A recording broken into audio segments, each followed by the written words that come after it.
Hello to everyone, welcome to my channel crack with Indresh. और आज हम लोग बात करने वाले हैं what is EPRG model. So ये हमारा इंटरनेशनल ह्यूमन रिसोर्स मैनेजमेंट का पार्ट है, आईएचआरएम। और ये आपको आईबी के लिए भी काम आएगा और बाकी आपके एचआरएम में भी काम आएगा। कॉमर्स एंड मैनेजमेंट दोनों ही स्टूडेंट्स के लिए ये इंपॉर्टेंट है। तो आइए बात करते हैं ईपीआरजी, जो कि मोस्ट इम्पॉर्टेंट है और आपके एग्जाम में मस्ट कम टॉपिक है ना। ये मस्ट कम टॉपिक है, मतलब ये आ ही जाता है, मोस्ट इंपॉर्टेंट टॉपिक है। So international recruitment method actually हमारे पास होता है। अगर हम लोग एचआरएम के पार्ट और व्यू पॉइंट से बात करते हैं तो ये इंटरनेशनल रिक्रूटमेंट मेथड में काम आता है। और आईएचआर लाइक आईएचआरएम हो या आईबी हो, ये ईपीआरजी अलग अलग व्यू पॉइंट्स है। एक्चुअली में ईपीआरजी मतलब एक बहुत कोई छोटा टॉपिक नहीं है, बहुत स्पेसिफिक नहीं है, अपने आप में ये बहुत ब्रॉड है। इसका कॉन्सेप्ट एक ही लगता है हर जगह। ये आपका कल्चरल व्यू पॉइंट से भी आ जाएगा, ये आपके आईबी में भी, इसे मैं कह रहा हूँ, ये आईबी में भी आ जाएगा, इंटरनेशनल बिजनेस में भी आ जाएगा और एचआरएम में भी आ जाएगा। राइट, अभी फिलहाल मैं व्यू पॉइंट ले रहा हूँ कि इंटरनेशनल रिक्रूटमेंट मेथड अगर अपनाना है तो एथनोसेंट्रिक, पॉलीसेंट्रिक, रिजियोसेंट्रिक और जियोसेंट्रिक, ईपीआरजी ऐसे चलता है। और हमेशा याद रखूं, क्वेश्चन हमारे अरेंज के आए हैं कि भैया अरेंज कर दो जरा, इसका सही ऑर्डर क्या होगा। तो याद रखो बस ये वर्ड ईपीआरजी ही होगा, है ना। इसी ऑर्डर में ही आपको करना है, एथनोसेंट्रिक, पॉलीसेंट्रिक, रिजियोसेंट्रिक और जियोसेंट्रिक। ये एक एक करके समझते हैं विद एग्जांपल। अब देखो, जब भी हमारा रिक्रूटमेंट होता है इंटरनेशनल ऑपरेशन या इंटरनेशनल मैनेजमेंट में या इंटरनेशनल फर्म्स में, तो हमको भाई, मतलब मेरी आज यहाँ पे एक कंट्री में मेरी एक फर्म है और हमको कहीं दूसरी जगह जाना है ना। लगभग यही है हमारा इंटरनेशनल बिजनेस जब हो रहा होगा या इंटरनेशनल रिक्रूटमेंट इसी के लिए जरूरत है। तो हम कौन रखेंगे, किसको रखेंगे, मेरा आदमी कौन होगा, मतलब हमारा खुद का यहीं का बंदा जाएगा कि वहां का होगा। who will be the person, है ना, who will be leading and directing that particular firm, है ना। क्योंकि हम तो भाई दूर हैं, दूसरे देश में हैं, तो वहां पे कौन इंसान होना चाहिए। सो इसके लिए अलग अलग हमारे पास अप्रोचेस होते हैं। Approaches to recruitment in IHRM, through a general aim of any recruitment policy there is to be selected that the right person for the right task at the right time should be there, है ना। So HR department of the international companies may adopt this particular approach like EPRG, है ना, जहाँ पे हमारे पास, मतलब ये बहुत स्ट्रैटेजिकली की जाने वाली चीज है ये, इसीलिए बहुत इंपॉर्टेंट है आपके एग्जाम व्यू पॉइंट से भी। सो एथनोसेंट्रिक हमारा सबसे पहला है।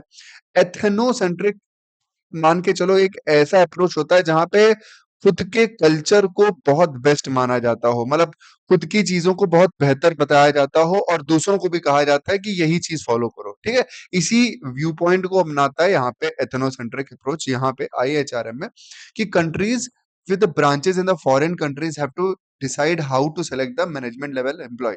So ethnocentric staffing means higher management that is of same nationality of the parent company. अब जो पेरेंट कंपनी के नेशनलिटी है वो उसी लाइक कंट्री का बंदा वहां पे जाएगा जहां पे भी हमारी सब्सिडरी होगी। So when a company follows a strategy of choosing only from the citizen of the parent country to work in a host nation, it is called as ethnocentric. अच्छा, एक वर्ड यहाँ पे याद रखो, एक होम कंट्री आएगा word हो सकता है और एक होस्ट कंट्री आएगा।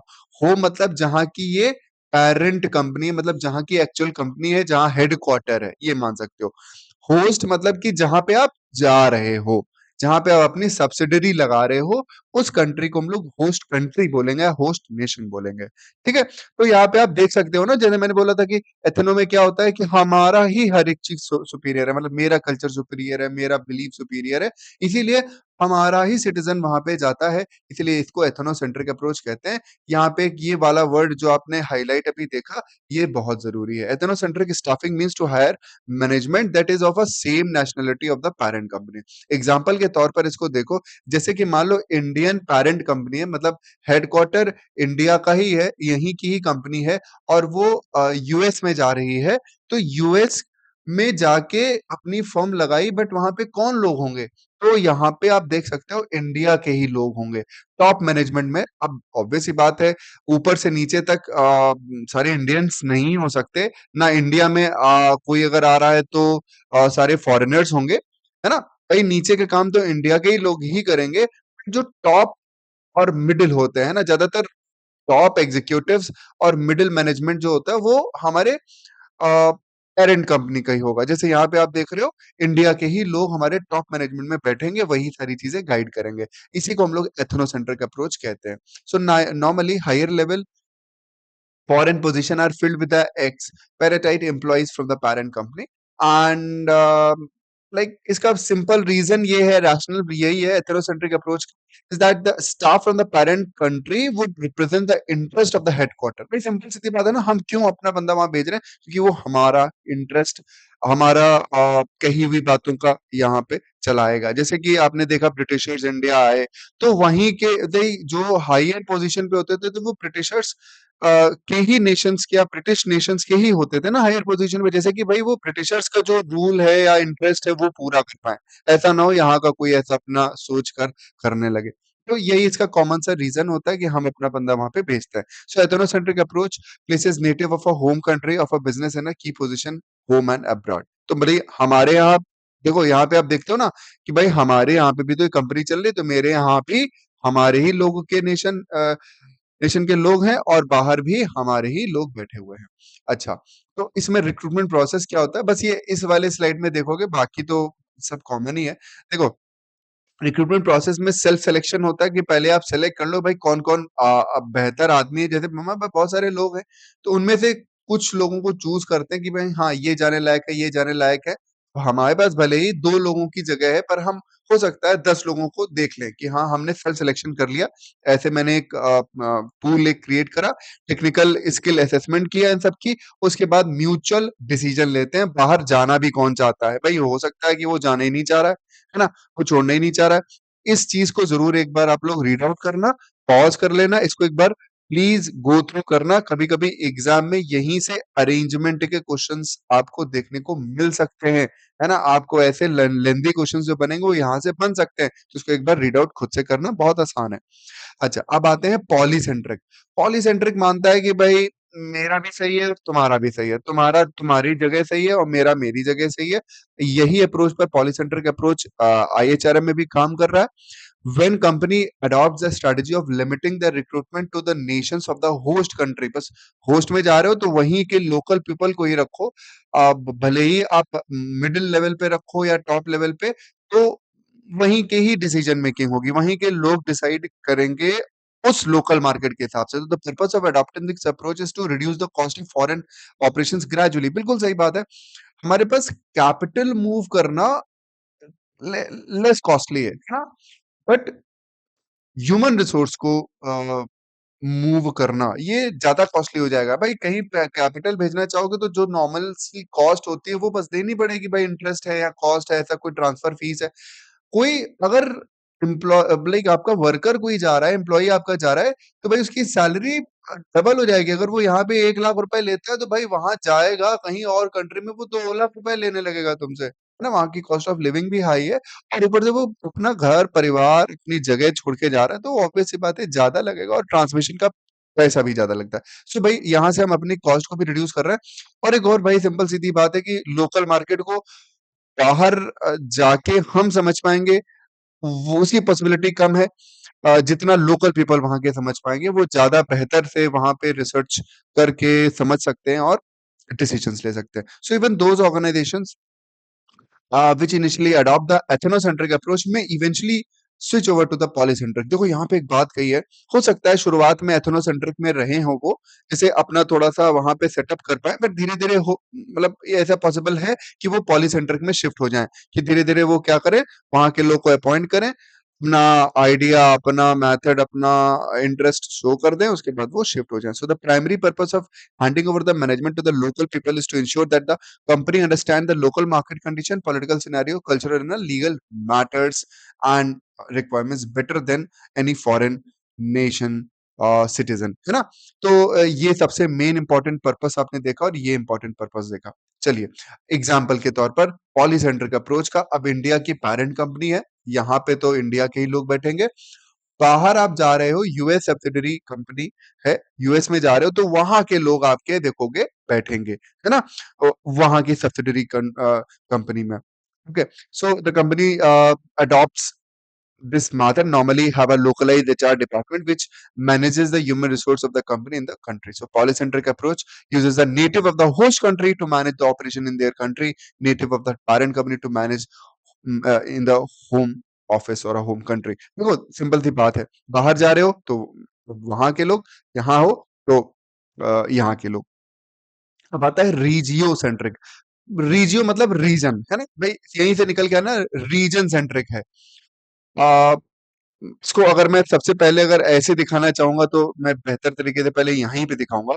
इंडिया की पेरेंट कंपनी है, मतलब इंडिया के की कंपनी है तो इंडिया के लोग ही बैठेंगे, बट आप जहां जा रहे हो जैसे कि यूएस जा रहे हो, यूएस सब्सिडरी में जा रहे हो, मतलब यूएस सब्सिडरी है, यूएस जा रहे हो तो वहां पे यूएस का भी होगा। उसके आस पड़ोस में देखो कौन है, मेक्सिको भी है, कनाडा भी है ना। तो मेक्सिको, कनाडा, यूएस, ये सब उसके रीजन में लोग हैं। वहां के लोगों को आप अपॉइंट कर दोगे, देखो वो आएंगे यूएस, देखो कनाडा वाले भी यूएस आएंगे और मेक्सिको वाले भी यूएस आएंगे, और यूएस वाले तो यूएस में ही है। तो ये अलग अलग जगह से एक्सपर्टीज लेके आप बैठाते हो, बट वो पर्टिकुलर रीजन का ही होगा। तो वो रीजन वाली जो कंडीशंस हैं, सिचुएशन से वो बेहतर समझ सकते हैं, उनका थोड़ा वाइड अप्रोच होगा, इसलिए रीजन रीजन होगा। फॉर एग्जांपल के तौर पर बता दूं, मान लो अगर यूएस की कंट्री पेरेंट कंट्री होती, एक और एग्जांपल ले लो, यूएस की मान लो पेरेंट कंट्री होती और इंडिया में आ रही होती, तो इंडिया के भी लोग होते, बांग्लादेश के भी लोग हो सकते थे, और भूटान के भी हो सकते थे, श्रीलंका के भी हो सकते थे, म्यांमार के भी हो सकते थे, और चाइना के भी हो सकते थे, है ना, ऐसे हो सकते थे। बिकॉज इंडिया में आ तो रही, बट उसके जो भी रीजन में हैं अलग अलग, वहां के लोग अपॉइंट भी हो सकते हैं। इसी को हम लोग रीजियो सेंट्रिक कहते हैं। रीजियो सेंट्रिक को आप यहाँ पे आराम से पढ़ सकते हो। Regiocentric uses the manager from the various countries within the geographical region of the business, है ना। Although the manager operate relatively independently in the region, they are normally moved in the company headquarters. So while a regional expertise is needed, native are of the region are hired. If product knowledge is crucial, then parent company nations who have ready access to the corporate source of information can brought in. भाई कभी अगर जरूरत पड़ती है कुछ ऐसे crucial knowledge, like अगर requirement है प्रोडक्ट नॉलेज, है ना, तो पेरेंट कंपनी के भी नेशन यहाँ पे आ सकते हैं। इंडिया का भी यहाँ पे बैठ सकता है, आ सकता है। बट इसकी एक शॉर्टकमिंग है कि regiocentric approach is that managers from the region may not understand the view of the manager at the headquarter. अब जो हेडक्वार्टर में मैनेजर बैठा है उसका व्यू पॉइंट हो सकता है रीजन वाले ना समझ पाए, क्योंकि वो अलग अलग देश से आ रहे हैं, क्या बताना चाह रहे हो, क्या समझाना चाह रहे हो। तो ये भी पॉसिबल है कि कॉर्पोरेट हेडक्वार्टर में not employ enough manager with the international expertise, हो सकता है ऐसा। सो इसीलिए इसका एक सब्स्टिट्यूट फिर नेक्स्ट आता है हमारा सबसे बेस्ट या सबसे वाइडर अप्रोच वाला, जो कि है जियोसेंट्रिक, है ना। अच्छा, सो geocentric. So geocentric is when company adopts the strategy of recruiting most suitable person from the position available in it, irrespective of their nationalities, है ना। अब वो कहीं से भी हो, आप कोई भी नेशनलिटी को आपको रखा जा सकता है, कहाँ पे, जहां पेरेंट है वहां पे भी, और जहां पे आपका सब्सिडरी है वहां पे भी। So company that are truly global in nature adopt this particular approach, है ना, जहां पे इंटीग्रेटेड बिजनेस स्ट्रेटेजी चल रही होती है, नॉर्मली वहां पे ही होगा। So since HR operation are concentrated by the several factors, जैसे कि political, ethical factors, government laws, ये अप्रोच अपनाना थोड़ा सा डिफिकल्ट है, प्रैक्टिकली ये थोड़ा सा पॉसिबल होता नहीं है, हर एक कंट्री में नहीं हो पाता, है ना। So geocentric approach uses the best available managers for a business without regard of their country of origin. वो कहाँ से आ रहे हैं उसे मतलब नहीं है, बस एक्सपर्ट हैं, वो बेस्ट हैं अपनी फील्ड में, इसलिए हम उनको लेके आ रहे हैं। अब चाहे आप हेडक्वार्टर में बैठाओ, चाहे आप सब्सिडरी में बैठाओ, आप देख सकते हो इंडिया का मान लो पेरेंट कंपनी है तो इंडिया के भी लोग हैं, यूके भी के भी लोग हैं, जर्मनी के भी हैं, चाइना के भी हैं, अलग अलग देश के हमारे पास हैं। और यूएस सब्सिडरी में जा रहे हो तो आप देख सकते हो हमारे अलग अलग अलग अलग देश के लोग हैं, चाहे वो एशियन रीजन से हो, मिडिल ईस्ट से हो, चाहे वो यूरोपियन कंट्री का हो, देख सकते हो ना, वो कहीं से भी आ रहा है, क्योंकि वो बेस्ट है इसलिए वो आ रहा है। इसी को हम लोग ट्रू जियोसेंट्रिक अप्रोच कहते हैं, जहां पे ट्रूली मतलब बेस्ट ही आता है उस पोजीशन पे, कंट्री मैटर नहीं करती है। However, large international companies generally adopt the geocentric approach with a considerable success. For international recruitment, especially on the foreign soil, organizations generally use manpower agencies or a consultant with the international connections and repute to source candidate in addition to the conventional source. है ना?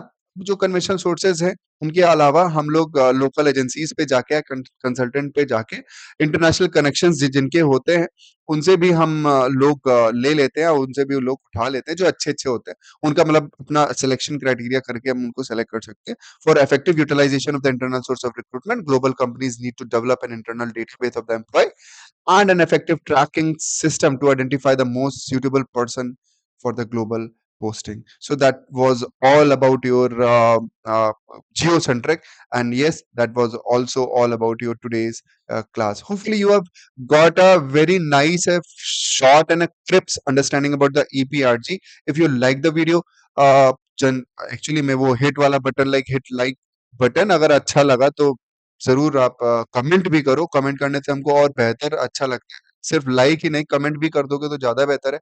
And please share this video. First time देख रहे हो तो क्या ही कहूँ, subscribe करके ही जाना क्योंकि बहुत सारी वीडियोज़ हैं। चैनल एक बार विज़िट करो, देखो मज़ा आएगा। बहुत सारे वीडियोज़ हैं, एमसीक्यू, पीवाईक्यू हर एक चीज़ है। तो जाइए, मज़े करिए, एन्जॉय करिए, happy learning and thank you for watching.